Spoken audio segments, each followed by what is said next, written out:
Hello,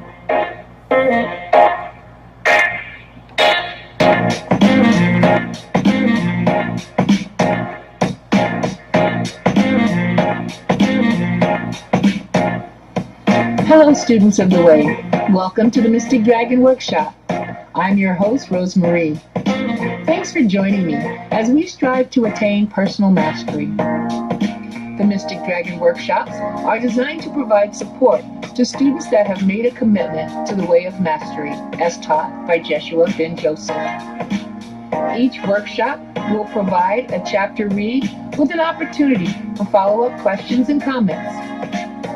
As a registered facilitator of the Way of Mastery through the Shanti Crystal Foundation, please feel free to order the book through adragonspath.com and follow along.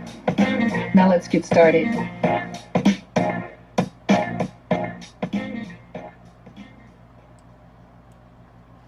Hello, my beautiful beings of light. Thanks for joining me today on this episode, this week's lesson of the Way of Mastery. We have gone back now. We're starting at the beginning. We are at lesson 2. For those of you that are just now joining us, lesson 2 is you create your experience. We're going to be looking at what you perceive is communicated always. Peace flows from alignment with the mind of God. Mastery arises from innocence. What you decree is. Practicing the first 2 axioms and exercise in conscious creation. So grab your journals and your books. Let's get started, and we will be able to answer any questions you might have during the read on the chat, but stay till the end. There'll be time for communication and discussion back and forth. This video is about 35 minutes long, so enjoy it with me, and let's get started. You do not have to make everybody happy. Whoever told you?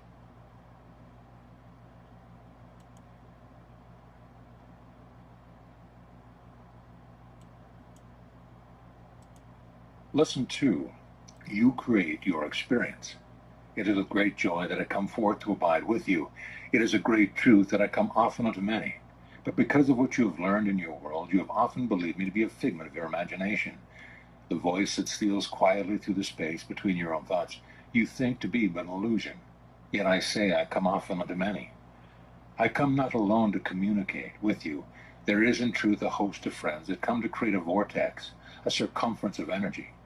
We come, even as you read these words, into your space to set that tone. If you would well receive it, there are many friends unseen by physical eyes that have come forth to contribute and to support this communication. Why is that important? Always in each and every moment of your experience, you as a soul, as a divine spark of consciousness, are deliberately choosing to create forms of communication. What you perceive is communicated always. You do it with the raiment that you place upon your body. You do it with your gestures and the sound of your voice. You do it with the very culture and time frame in which you incarnate. You are constantly and only creating forms through which you communicate. Communication is the attempt to rest in communion with creation. What you are choosing to perceive, believe, and accept as true will be radiated through you, through your communication devices, which includes the body, that you might transfer your perceptions to another, that they might know who you are and which voice you are committed to. I have often said that the body is a teaching and learning device, and all forms of communications affect the process of teaching and learning. When you arise in the morning, the first thought that makes a home in your mind you will act on. You may stretch the body, you may smile, you may frown, you might be filled with peace, or you might feel the weight of the world. These things come not because you have perceived them outside, but because you have allowed them inside the depth of your consciousness that remains pure and undefiled and radiant beyond all boundaries forever. As that thought makes a home in your mind, you literally begin to transform the communication device called the body into that which carries, expresses, and reflects what has come to make a home within your mind. Remember, please, that the mind is not where the body is. It does not abide within the body, but the body does abide within the field of the mind. Communication is creation. These two are one and the same. Therefore, if you would create well, ask only, what am I committed to communicating? What will my creations express? What will my creations convey to others? For what I seek to convey reveals what I believe is the truth of myself to the world. Therefore, beloved friends, as we begin to focus on, to refine, to deepen, to mature in the way of the heart, it is wise to begin at the beginning. The beginning of this pathway is simply this: you are as God has created you to be. You are an infinite focus of consciousness. Your very sense of existence is nothing more than a feedback loop or feedback mechanism, so that you can witness the effects of the choices you are making in the very deep, deep depth of your mind that rest right alongside the mind of God. Therefore, in each moment of your existence, when it includes this bodily incarnation, you are literally allowing, through deliberate choice, though perhaps unconscious, to bring forth a vibration of thought or a vibration of creation, and to communicate it to the world in an attempt to experience communion with all of life, with a friend, with a parent, with a child, with a beloved, with the clouds that pass through the sky, or with the earth itself. Each gesture, each thought, the way that the body breathes, all these things are going on constantly, and they are communicating or revealing the effect of what you've allowed to make a home in your mind. Understand well, the way of the heart requires that you allow yourself to rest in the simplicity of this truth. I am pure spirit, undefiled and unaffected by anything or anyone. I am given full power to choose and therefore to create my experience as I would have it to be. Not quite the I that is the egoic part of the mind, for that is just one of your creations that come along somewhere down the line. It is a very small part of the mind. We are speaking of the I of you, that is pure spirit that knows it exists, even though it does not know the time of its own creation. You are pure spirit, therefore to know, I am only this, and in each moment, regardless of what I believe I see, regardless of the feelings that arise within my awareness, I and I alone am wholly 100% responsible for them. No one has caused them. No great force in the universe has made this perception well up within my consciousness. I have selected it. Just as you would go to a grocery store and choose what you will have for dinner and then go home and experience your creation, so too do you choose each experience. When you choose a perception, you lodge it in your mind. Then it expresses itself through the body, through the environment that you create around yourself and through the friends you would call into your awareness. Every aspect of the life you live is a symbol of what you have chosen to experience, and therefore to convey throughout creation. The way of the heart begins with the acceptance of this simple truth. I am as God created me to be. Made in His image, I am a creator always. What then would you ask your creations to communicate? Why do you make the choices you are making? You all know perfectly well that sometimes you seem to be compelled, and the ego wants you to believe that you are compelled to certain actions, certain feelings, certain choices, certain perceptions, certain statements by something that surely exists outside yourself. This is never true. In no circumstance is there anything of creation that has the power to dictate to you the choice you will make. Peace flows from alignment with the mind of God. Therefore, the path of awakening, the way of the heart, must start with the decision to embrace the truth that is true always. I am a creator of all that I think and see and experience. I am free always. Nothing impinges upon me but the thoughts I have chosen to hold within. Nothing imprisons me but my own perception of imprisonment. Nothing limits me at any level or dimension of experience, save that which I have chosen. The way of the heart then embraces all things, trusts all things, and eventually transcends all things. Why? Because it begins by assuming complete and total responsibility for what is being channeled through it. You all serve as a channel from the moment you arise until the moment you arise. Even during your sleep, you are choosing that which flows through your consciousness. The goal that we seek is never changed. It is in truth a journey without distance. It is merely the return to where you are always, that you might begin anew to create deliberately, clearly, and with the perfect knowledge that if you are experiencing something, it is because you are the source of it and for no other reason. The way of the heart is not a way of gaining power. It is not a way in which you will finally be able to make the world be what you want it to be. Rather, it is the pathway in which you learn to transcend and to dissolve from your consciousness every perception, every thought, which is out of alignment with what is true. The thought of death is out of alignment. The thought of fear is out of alignment. The thought of guilt is out of alignment. The thought of eternal life is in alignment. The thought of perfect fearlessness is in alignment. The thought of peace is in alignment. The realization of innocence is in alignment. The thoughts of joy and of forgiveness are in alignment and reflect the truth that is true always.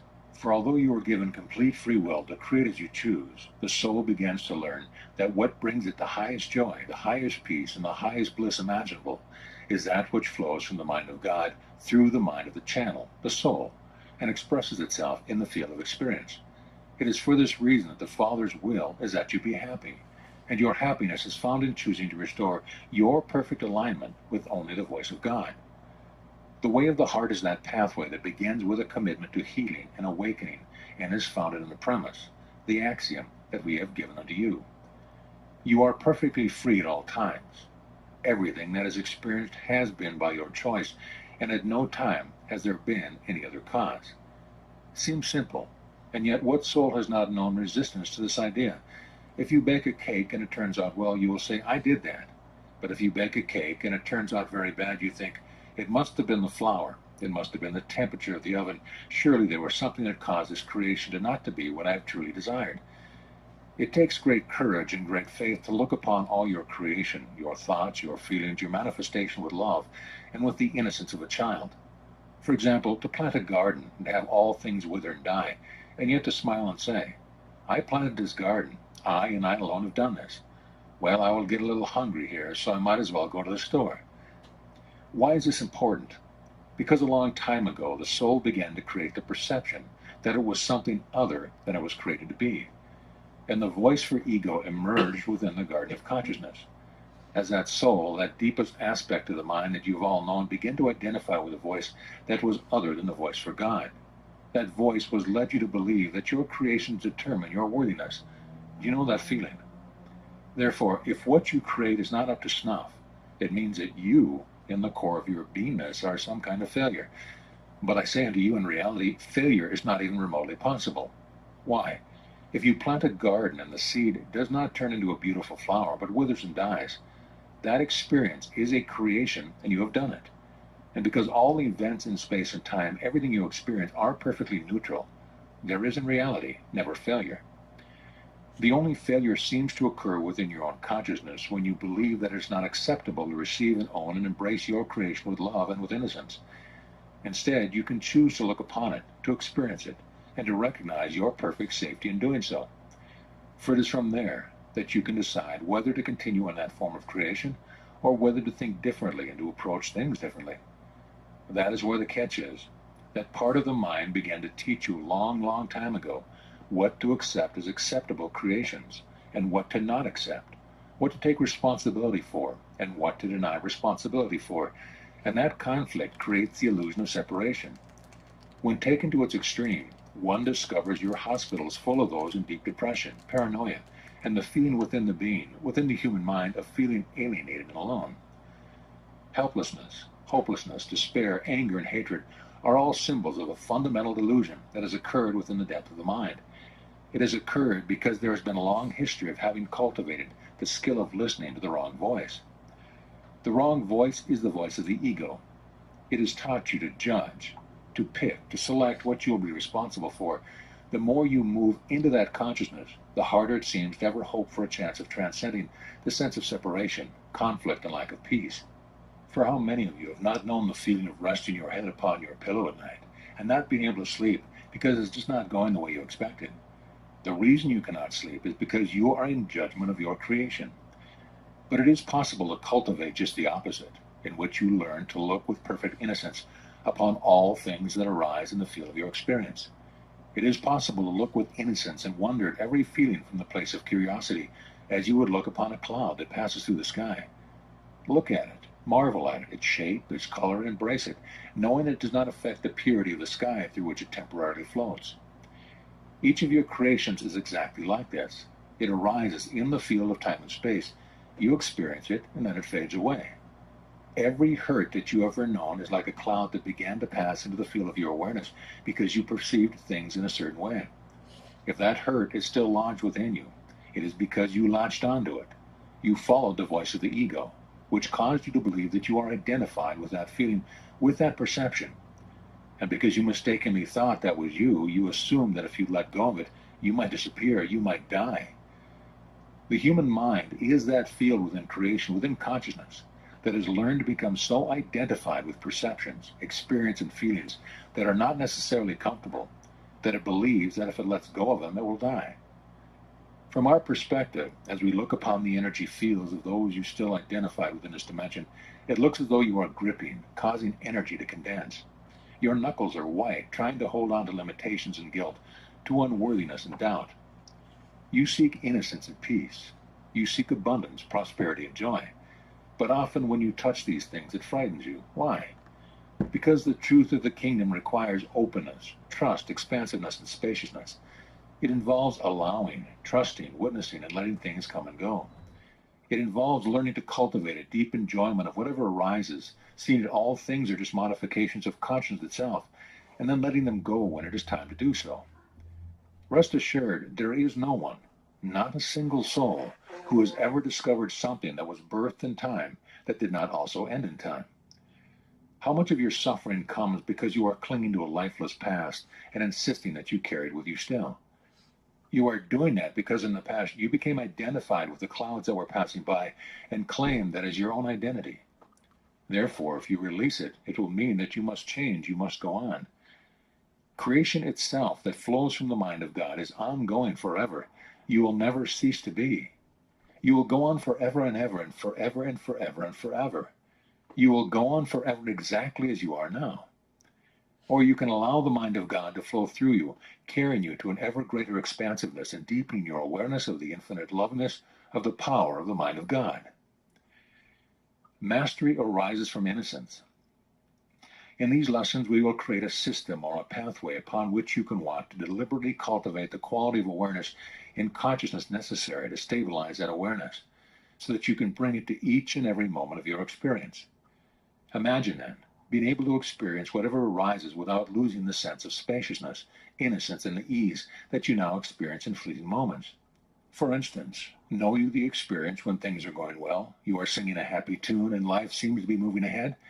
Imagine that same quality of trust, faith, and certainty of purpose, even when the billions are crumbling around you and the bank account has gone dry. Imagine being able to look at these events with the same sense of innocence and wonder with which you would look into the eyes of your beloved. For such a quality of awareness is perfect mastery. Within it are discovered perfect peace, perfect freedom, perfect joy, and uninterrupted communion with all of creation. And if you would well receive it, that quality of feeling intimately one with all other creation is what you have been seeking as a soul since first the identification with the creation called ego began. For that creation created conflict and separation. Everything you have ever attempted to do since has been an attempt to overcome separation and to gain back what you felt you had lost. It is just that the ways you have sought to do it do not work. The world of conflict, fear, guilt, and unworthiness, and the world of the kingdom lie side by side within your own mind. The eye of the needle that one must pass through is the recultivation of the innocence of a child. It is for this reason that I often taught, become again as a little child to enter the kingdom. The cultivation of the way of the heart is that pathway whereby you deliberately and consciously choose to become again as an innocent child, just as you were in the beginning before you were ever created, and then incarnated into this dimension of experience that seems to be so permeated by a sense of conflict and separation. What you decree is. I would ask you now to begin to put this into practice. So wherever you happen to be, stop for just a moment and truly become aware of where you are. Where are you? Are you not having the experience of seemingly being within a body? Do you not seem to be abiding in a room somewhere? Are you not within an environment in which there are certain weather patterns going on around you? Perhaps there are sounds coming into your ears. Can you truly be aware of where you are now? Can you feel the weight of the body as you stand upon your feet or sit within your chair? Do you notice the tension in your neck? Do you notice the racing of the mind, if that is what's going on? Can you begin to bring awareness to exactly what is, from a place of innocence and non-judgment? You have a saying in your world, it is what it is. That is the beginning of wisdom. You will discover that what is what you have chosen to make of it. Be therefore where you are now and deliberately decide to accept wholly that what you are experiencing in this very moment has no cause whatsoever except your choice to experience it. Rest assured, whatever the mind may try to say, If you did not wholly want to be right where you are, you would not be there. If you are in the body in a field of space and time, rest assured you desired it, you chose it, and it is here. Begin here. There is no need to judge it, no need to ask it to be different. Just truly be aware of what is. If you are feeling the body sitting in the chair, allow this thought to come into the mind. I have literally created this experience. Something within me is so grand, so powerful, so vast, so beyond anything that scientists have ever come up with, that I have literally crystallized into the field of experience and awareness of being a body in space and time. It has come forth from the field of my own consciousness, the gift to me of God, who asks only that I learn to create as God creates. I have said many times that the Father looks upon you and says, "This is my only creation, and it is very good." For the Father marvels at what you are, knowing perfectly well that what you are emerged from her holy mind. Likewise, look upon your creations and marvel. How is it that you could abide in this time frame on this planet? How could it be that you can place yourself behind the wheel of an automobile and actually get it from point A to B? That is a mystery and a marvel, and no one knows how it is done, yet it is done. The reason it is done is that all power has been given unto you, and what you decree is. A man or a woman shall decree a thing, and it shall be so. You have decreed this moment. Own it. For by owning it right now, you can begin to sense the incredible and awesome power that flows through you in each moment. It is the power to create. Begin by choosing now to cultivate the practice in this manner. Set the intention so that in each hour of your day, for 3 to 5 minutes, you practice bringing this quality of awareness to exactly whatever you are experiencing when the thought arises to do the practice. Where does that thought come from? Imagine you are going through the day and you have been hustling and bustling about. You have gone to your office or to your work. You have talked to friends. You have bought groceries. You have done all these things, and suddenly the thought appears. Oh, focus on being aware that I am literally the creator of what I experience. Do you think it just happened by accident? No. The thought is penetrating your consciousness awareness from the depth of your mind that rests right next to the mind of God. Therefore, the power to generate that very thought is the effect of God's will entering into your field of being, penetrating the veils of distraction and shining forth as the thought. That's right, 5 minutes every hour. Can you feel the awesomeness of that? For you are linked to the mind of God, and God knows how to bring you back to complete freedom, perfect peace, and mastery of this entire realm. Those who truly love God and would truly awaken will feel something compelling them to master this simple practice for 5 minutes each hour. They will learn to delight it and look forward to it.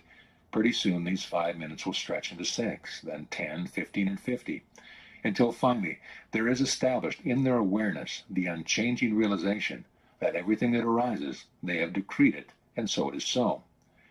5 minutes every hour is not much to ask. For 5 minutes every hour, be as you are created to be, a creator, decreeing that which brings forth experience. Never again you allow yourself to say, well, I'm really here because I have to be. I'm really just doing this because it is what I have to do. Take the words ought, should, must, and have to, write them on a piece of paper, look at them, then light a match and light the corner of the paper, and let the paper burn and dissolve to dust. It is a symbol of allowing the energy you have given these words to become again as the dust or the ash of the ground. Clear from your consciousness all identification with such words, for all of them are denials of reality. Many times I have shared with you that you need do nothing. Listen to those words and take them into yourself as though they are your own voice, because they are. I need do nothing. You do not have to survive. Whoever told you that you had to? You do not have to make everybody happy. Whoever told you you had to? Whoever told you that you could make anyone happy? You do not have to abide as a body in space and time. Whoever told you that you had to? You do not have to pay your bills. Who told you that? You literally need do nothing. It is quite different than wanting or choosing to do something. You do not need to love your parents. You do not need to honor your father and mother. You do not need to worship me or love me. You do not need to love yourself. You literally need to do nothing. For need is an expression of the perception that there is something you lack. Because you are one with God, there is never a moment when you lack anything at all. Can you allow the thought to emerge in the mind when you arise in the morning, I need do nothing? I don't have to get out of bed. I don't have to go to the office. I don't need to fulfill the orders. I don't need to say good morning to my maid. I literally need do nothing. For how can there be the power of freedom to choose and to create when you are being governed by the belief of the world that you must be a certain way? The belief that you need to be acceptable to others, that you need to conform and fit in, that you need to dress the way others dress, that you need to be committed to surviving an extra day upon this plane. There can be no freedom when there is need. Practicing the first two axioms. These are the first two axioms of the way of the heart to be built on, to be remembered, and to be cultivated daily. I am created as my Father created me to be. I am free, and nothing sources my experiences but me in each moment. Nothing has an effect upon me whatsoever, save that which I choose to allow to affect me. I need do nothing. In the beginning, we would suggest that you practice this second axiom in the morning and in the evening, as you are arising and as you are retiring. At least twice in each of your days, we ask you to cultivate for 5 minutes the repetition of this thought so that you feel it in your bones. I need do nothing. It will come as quite a shock to your consciousness. The mind will say, but I have all these things I have to do. What about this and what about that? Oh my goodness, will the world stop spinning if I stop needing?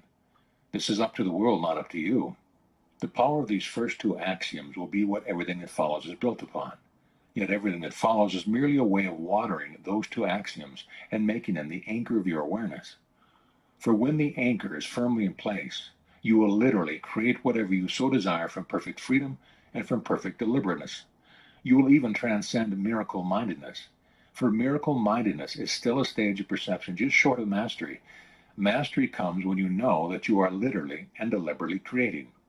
There is nothing miraculous about it. You will decree a thing, and it shall be so. That is to create as God creates. For while he marvels at you, he knows perfectly well that your creation was not a miracle. It was very deliberate, born from the pure radiance of love. God does not sit on his throne and say, I wonder if I am worthy to create my children. I wonder if I am worthy to express myself through the divine spark of consciousness that they are. Never does it enter into the holy mind of God. I wonder if it is okay if I create a solar system. God receives a thought, or a thought emanates within his holy mind. He decrees it, and it is so. And he looks upon all things and says, it is very good. Exercise in conscious creation. The third and last exercise that we would give you in this lesson is this. Choose something that you do every day that you are convinced is so utterly ordinary that it certainly does not hold any power or any spiritual meaning whatsoever. It could be something as simple as having a glass of water, brushing your teeth, or yawning. Pick something that you know you do every day and decide to make that the focus of your worship, so that when you do it, you stop and say, it is very good. Even if it is something as simple as raising your head from the pillow, become aware of it. Own it as self-created. And as you contemplate that action, say to yourself, it is very good, I have done this, and it is good, I have created. Again, those that are truly committed will find they begin to enjoy this process, and they begin to apply it more and more to other events in their lives. They begin to reawaken the childlike joy of building a castle in the sandbox, for in truth, that is all you are doing here. Consciousness is your sandbox, and you are creating castles. You have simply forgotten to enjoy them. When you want to be rid of them, you now lament.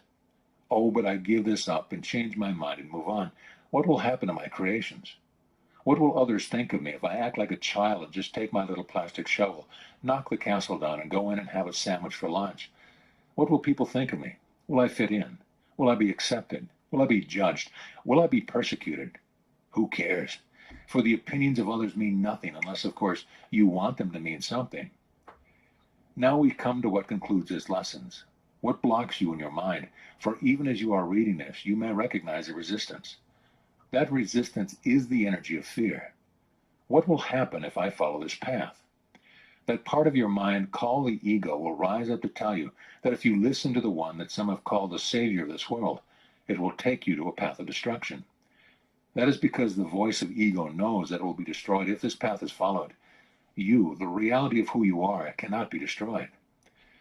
That resistance is fear, and fear is one of the energies out of alignment with the truth of the kingdom. Therefore, fear not, but continue in faith. For I say unto you, what you will discover at the end of this pathway is perfect freedom, perfect power, perfect spaciousness, perfect joy, and the perfect peace of living literally in the kingdom of heaven. The choice is yours.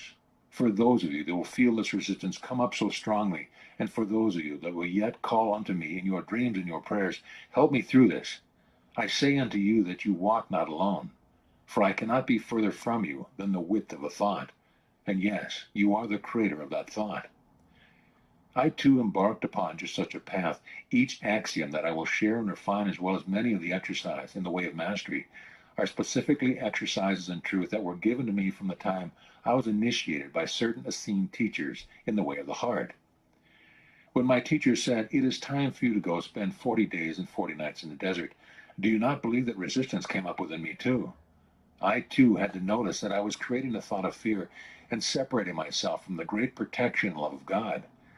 I had to physically move the body into the wilderness to move through my own rings of fear to discover what was on the other side. The pathway that I have walked is the pathway that you are walking. And if our pathway is the same, then we walk together to God and away from illusion, pain, weakness, unworthiness, guilt, and death. So engage in your exercise with great zeal, with great joy, and above all, with great outrageous playfulness. Learn to look with innocence upon all that arises. Abide lovingly with your creation.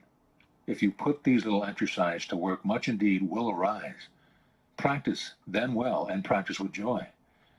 Know that you are loved, loving, and lovable, and that in truth, the only thing that is occurring is that an old dream is being released that a new dream might replace it.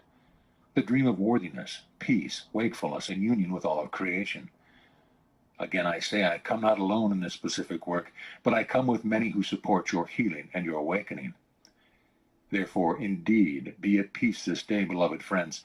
Abide lovingly with your creations. Amen. Amen. All right, my beautiful beings of light, that was lesson 2. And you truly are creating all the time with the energy that you put out and the things that you bring into your life. And so be conscious of the energies that you are expelling, because like you can feel the energy that others are bestowing upon you, they can also feel your energies as well. That was weird.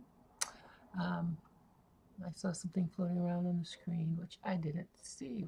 I didn't see it, but it was definitely there. Pretty interesting to find. But that video was 33 minutes long. It was a very good video.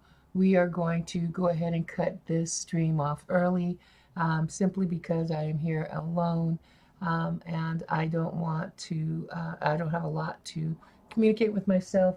I've been sitting here reading along with the book and recording the lesson read by the giving voice to the wisdom of the ages. So we appreciate you guys all coming on. Feel free to send me a text. Join me next week. You can either drop in to the live chat or stream this chat, and we will take it from there. Thank you again for joining me on The Way of Mystic Dragon, Lesson 2. The way that, you create your experience. All right, we'll see you next week as we discuss Lesson 3, The Power of Forgiveness. It's been great. Be of peace. Namaste.